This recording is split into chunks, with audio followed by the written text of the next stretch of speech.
What is lever? So lever is a rod-like structure. As you can see, lever is a rod-like, and on this rod-like one point is there which help the lever to move freely. So lever is a rod-like. Okay, you can see this is a rod-like or structure which is easily rotated by a fixed point, and this fixed point is known as fulcrum, which is represented by F. On one side of the lever, object is there. Okay, so that object is represented by symbol L, that is the load. And on other side of the lever, where the force has to be applied to overcome this load, so that is known as effort. Okay, represented by E. The distance between effort and fulcrum is known as effort arm. Distance between fulcrum and load is known as load arm. Okay, now you can see here, this it is given that is the mechanical advantage of machine. Okay, so mechanical advantage, here you can see L means load, LA means load arm, E effort, EA effort arm. So we will do the cross multiplication here, that is L and E will come this side, so it become L upon E, EA, and then LA will come right hand side. So L upon E and EA upon LA means load upon effort, effort arm upon load arm. It is what? Mechanical advantage. So mechanical advantage is what? Load upon effort or effort arm upon load arm. Now this you can see mechanical advantage, this is the L upon E is the law of lever. Now mechanical advantage we are talking about. So before that, mechanical advantage may be one also, it may be more than one also, it may be less than one also. So before that, I would like to tell you about the output as well as input force also. So this is the mechanical advantage. Mechanical advantage is what? Is equal to output force upon input force. So first of all, what is input force? So input force is the force which you are giving on the machine. So we are giving on the machine what? Our effort. So it is represented by E. Okay, so which is you can see here that input force which we are giving on machine, that is our effort.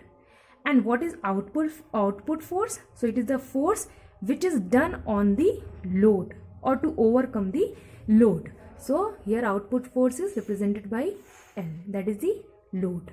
Okay, so MA is equal to what? L upon E, load upon effort. Now mechanical advantage may be greater than 1, equal to 1, or less than 1.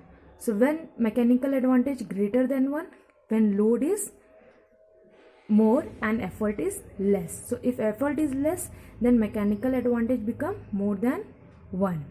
If load and effort is equal, then mechanical advantage equal to 1. And if load become less, then what happen? If load is less than effort, then mechanical advantage is less than 1. Mechanical advantage is the ratio of load upon effort. As you can see here, it is the having the same term, that is the output force and input force. So due to their similar terms, the mechanical advantage has no unit. Now all levers are classified into 3 classes: class first levers, class second levers, and class third levers. So how you are going to learn it? By this, that is the FLE, flea. So in class first lever, fulcrum is in between the load and effort, and in second class lever, load is in between the fulcrum and effort, while in class third lever, effort is in middle of fulcrum and load. So by this you can learn flea, FLE. Now next is the force multiplier and the speed multiplier. I have already explained about both.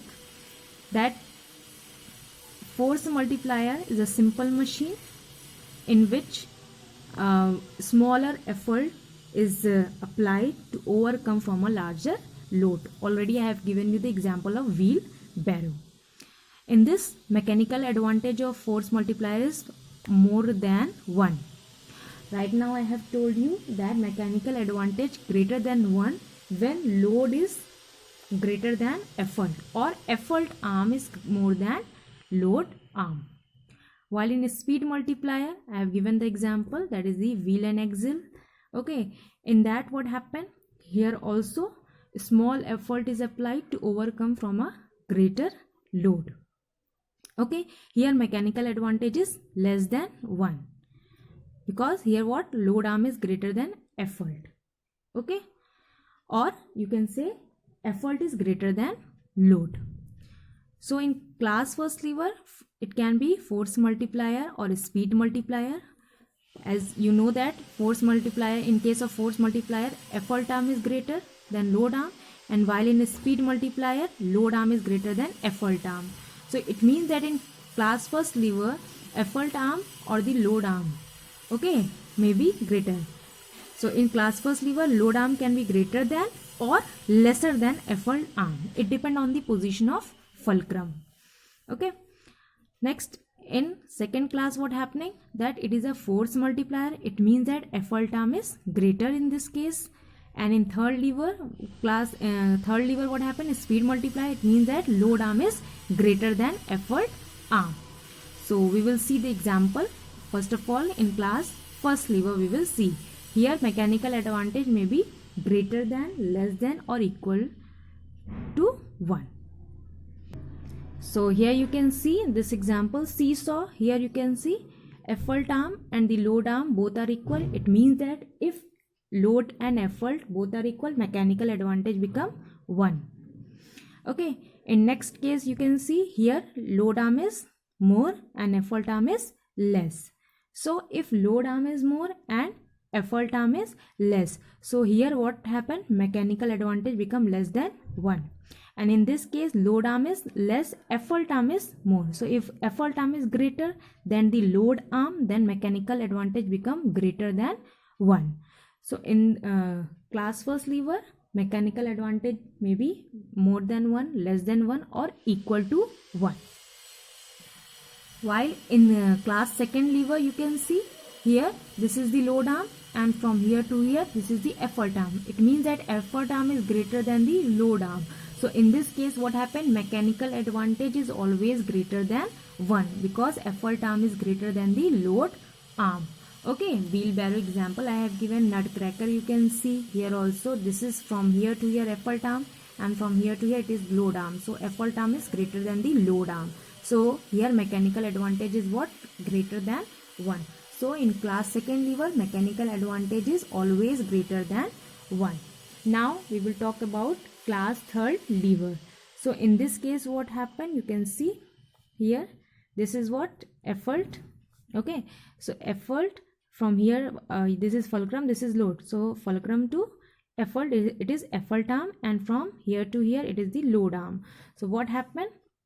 Here you can see effort arm is less than the load arm. So load arm is greater than the effort arm. So here mechanical advantage what?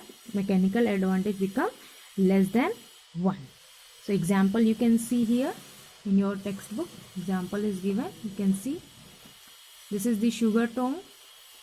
Okay, or forceps case you can see fulcrum, effort and load. So this is load arm and this is effort arm. So load arm is greater than the effort arm. So here mechanical advantage what? Become less than 1. Similarly, this is load, this is effort, this is fulcrum. So up to here effort, and from here to here load. So load arm is what? Load arm is more than effort arm. So mechanical advantage become less than 1.